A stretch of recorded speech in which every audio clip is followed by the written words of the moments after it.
Flight ಮೇಲೆ ಹಿಂಗೆ ಆಡಿಸ್ಬಿಟ್ಟು ತಳಗಡೆ ಬಂದು ಪಾಕಿಸ್ತಾನಕ್ಕೆ ಹೊಡೆದ್ಬಿಟ್ಟಿದ್ದೀವಿ ಅಂತ ಹೇಳ್ತಿದ್ದೀರಿ. ರಾಹುಲ್ ಗಾಂಧಿ ಕೇಳ್ತಾರೆ, ಅವ್ರಿಗೆ ಮತಿಭ್ರಮಣೆ ಆಗಿದೆಯೋ ಏನೋ ನನಗೆ ಗೊತ್ತಿಲ್ಲ. ಅವ್ರಿಗೆ ಕೇಳ್ತಾರೆ, ನಮ್ದು ಎಷ್ಟು ಫ್ಲೈಟ್ಗಳನ್ನು ಅವರು ಉರುಳಿಸಿದ್ರು ಹೊಡೆದು ಅಂತ ಕೇಳ್ತಾರೆ. ಇದು ಕೇಳೋ you are unfit to be a opposition leader. You are unfit. That is why people are trolling you all over the country. ಇದರಿಂದ ನಮ್ಮ AICC ಅಧ್ಯಕ್ಷರು ಖರ್ಗೆ ಅವರು ನಿನ್ನೆ ಮಾತಾಡ್ತಾ ಹೇಳ್ತಾರೆ, ಏನೋ ಚುಟ್ಪುಟ್ ಯುದ್ಧ ಆಗಿದೆ, ಚುಟ್ಪುಟ್ ಯುದ್ಧ ಆಗಿದೆ, ನಮ್ ಪಾಕಿಸ್ತಾನ ಅಂತಂದ್ರೆ ಯಾರು, ಯಾವ ದೇಶದಲ್ಲಿದ್ದಾರೆ ಇವರು? ನಿಮ್ ಪಾಕಿಸ್ತಾನ ಆದ್ರೆ ನಮ್ಮ ಹಿಂದೂಸ್ತಾನ ಏನ್ ಮಾಡ್ತು? ನೀವು ಯಾರ ಪರ ಇದ್ದೀರಿ?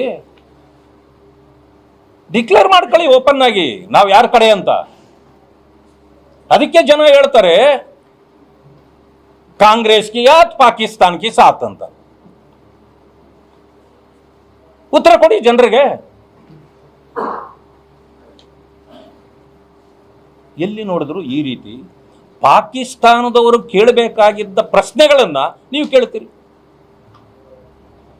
ಮಾತೆತ್ತಿದ್ರೆ ಪ್ರಿಯಾಂಕಾ ಖರ್ಗೆ ಅವ್ರು ಇಲ್ಲಿ ಯಾರ ಬಗ್ಗೆನೂ ಮಾತಾಡಲ್ಲ ಪಾಪ. ಯಾಕಂದ್ರೆ ಎಲ್ಲ ಬಹಳ ಚಿಕ್ಕವರು, ಅವ್ರಿಗೆ ಪ್ರಧಾನಮಂತ್ರಿಗಳ ಬಗ್ಗೆನೇ ಮಾತಾಡೋದವರು. ಮಾನ್ಯ ಪ್ರಿಯಾಂಕಾ ಖರ್ಗೆ ಅವರೇ, ನಿಮ್ಮ ತಂದೆಯವರಲ್ಲಿ ವಿರೋಧ ಪಕ್ಷದ ನಾಯಕರಿದ್ದಾರೆ. ನೀವೇನಾದರೂ ಪ್ರಶ್ನೆ ಕೇಳಬೇಕಂದ್ರೆ ನಿಮ್ಮ ತಂದೆಯವ್ರಿಗೆ ಹೇಳಿ, ಅವ್ರ ಕಡೆ ಕೇಳಿಸಿ. ನಿಮ್ಮ ತಂದೆಯವರು ನಿಮ್ಮಷ್ಟು ಬುದ್ಧಿವಂತರಲ್ಲ ಅಂತ ಕಾಣುತ್ತೆ, ಅದಕ್ಕೆ ನೀವೇ ಕೇಳ್ತೀರಿ. ನಿಮ್ಮ ತಂದೆಯವರು ಕೇಳಿ, ಅವ್ರು ಅಲ್ಲಿ ಕೇಳಲಿ ನಿಮ್ಮ ಪ್ರಶ್ನೆಗಳನ್ನು. ಅದು ಬಿಟ್ಟು ನೀವು ಇಲ್ಲಿಂದ ಯಾಕೆ ಕೇಳ್ತೀರಿ? ನೋಡಿ, ನರಿ ಕೂಗು ಗಿರಿಗೆ ಮುಟ್ಟಲ್ಲ. ನರಿನೇ, ಗಿರಿನೇ.